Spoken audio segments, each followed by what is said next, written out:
Not to worry. Anyway, 20 years ago. So I've been a counsellor in HIV Ireland for 20 years. The basic point is, needless to say, it's changed dramatically over that time.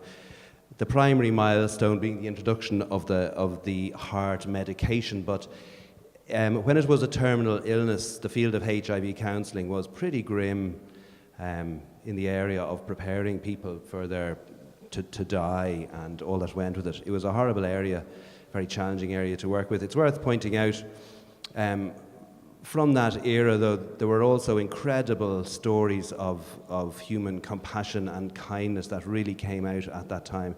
Massive stigma, but massive compassion, as reflected by some of the beautiful quilts on display here today. Now, happily, around 1996, heart medication came in, and it changed the vista entirely. Ooh. From a terminal illness to more thought of as a chronic condition. And so with the counselling hat on, that made the agenda. That's fantastic, thank you so much. Yeah. It means my job is much nicer. I now prepare people. People come in newly diagnosed, often in shock with a lot of misinformation. My life is over. I'll never have sex again. I'll never have a relationship again. I'm going to die. And I have the happier job of trying to help people change that and find their way to living a healthy, happy, and productive life like anybody else. Thank you very much. Stigma, negative stereotype, I think we all know what it is at this stage, but it's huge in the area of counselling. That's basically one of our biggest challenges. It's still reported as one of the greatest barriers to a complete and satisfying life, stigma.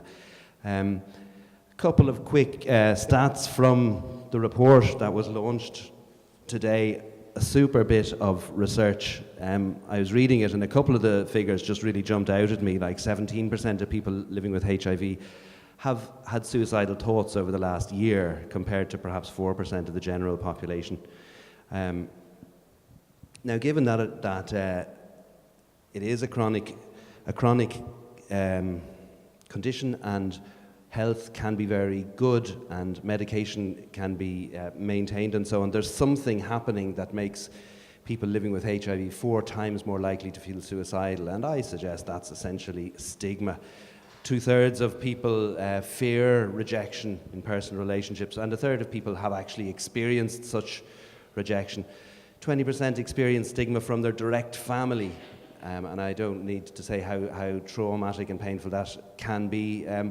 And worryingly, a similar percentage have experienced stigma from health professionals, who we would hope would be more aware of the potential damage that stigma can do. But that comes from a lot of stories I've seen along the way, usually from inadvertent disclosure of somebody's HIV status. Typical scenarios like perhaps a round table discussion with the social worker and a nurse and a doctor, and one casually mentions a visit to a HIV clinic or something, and thereby informing everybody else of the HIV status, with devastating consequences at times.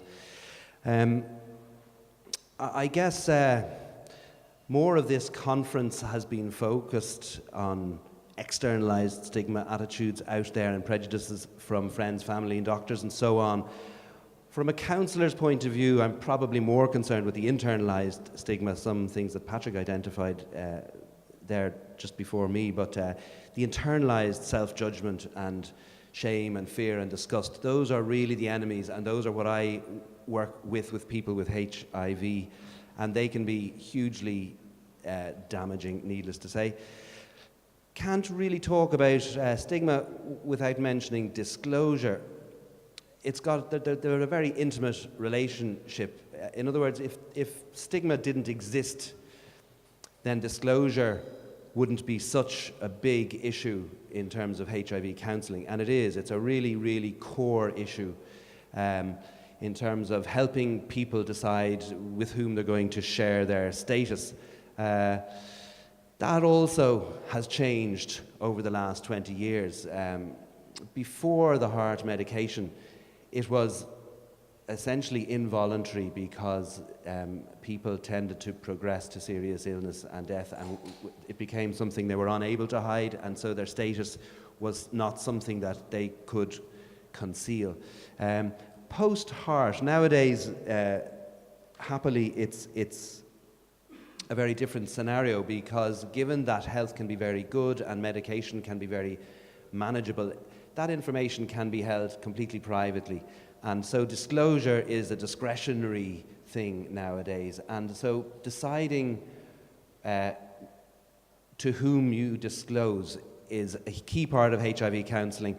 And very often I help people, my objective anyway, is to help people find their position on what I call the disclosure scale. So needless to say, we all owe a huge debt of gratitude to people who are very open and public with their HIV status and have very often devoted their life to combating external stigma and done us all a huge, huge service. However, it's not true to say that I would encourage everybody to do that. Quite the opposite. When I'm working with somebody, I want them to find their position on the disclosure scale. So that can go all the way from completely private. There are people I know where perhaps the consultant and myself and maybe one other person would be the only people in the world would know that person's positive status, and that's what they've selected, and their immediate family, colleagues, friends don't know, and it works for them. So finding one's unique position on that is a really key part. Endless anecdotes of the damage that stigma can do. Families breaking up, relationships breaking up, difficulty getting relationships. My mother won't hug or kiss me anymore type stuff. Jobs being lost, jobs not being offered, and that's right up to the present day. And it's all levels of work as well, from manual blue-collar work all the way up to serious professional work also. Services being denied. I think Rebecca's going to talk us through a bit more detail of that in just a moment. Being dropped by friends, verbal and physical abuse, literally being run out of communities in some cases, being outed in the local pub and people refusing to sit beside them, sometimes not even being served, and not being able to return there. Devastating for people. People having to leave their studies when they've been outed in their course, and people treating them completely differently, literally not sitting in the same row as them, that kind of thing, and even sometimes from the staff. Breastfeeding as well. A couple of very, very touching sort of anecdotes of women feeling great pressure to be seen to be breastfeeding in public, because in some cases from the communities that they're from, to be seen to refuse to breastfeed in public is seen that they are HIV positive and leads to huge prejudice within that community. So they feel great pressure to continue to be seen breastfeeding. One particular anecdote of a lady who used to stick a Band-Aid over her nipple and put some strawberry jam on it so that the infant would literally suckle at her breast in public so that she could be seen to be breastfeeding. Continuing to engage in high-risk behaviours, sexual and sometimes in drug behaviours, putting oneself and others at risk as a result of stigma, internalised usually. And one particular gentleman I used to see had asked his family GP in rural Ireland to do a blood test, which sure enough came back HIV positive, and his response from the doctor was, take a Valium and go home, and whatever you do, don't tell your mother. So that's a true story.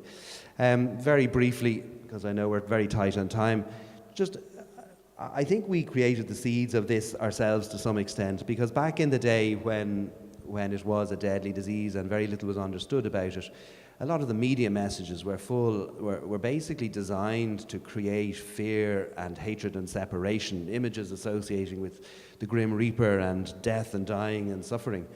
And I think we must have done a very, very good job. Some of those attitudes still prevail, and that's basically what our whole agenda these days is to try to reverse that. So some more contemporary images are more to do with I'm living with my HIV and your stigma, much more upbeat, positive, normalising images. This is one of my favourite campaigns. Everyone has a HIV status. We're all HIV equal. And without further ado, I'll hand you over to my counselling colleague, Rebecca. Thank you very much, everybody. Thanks very much.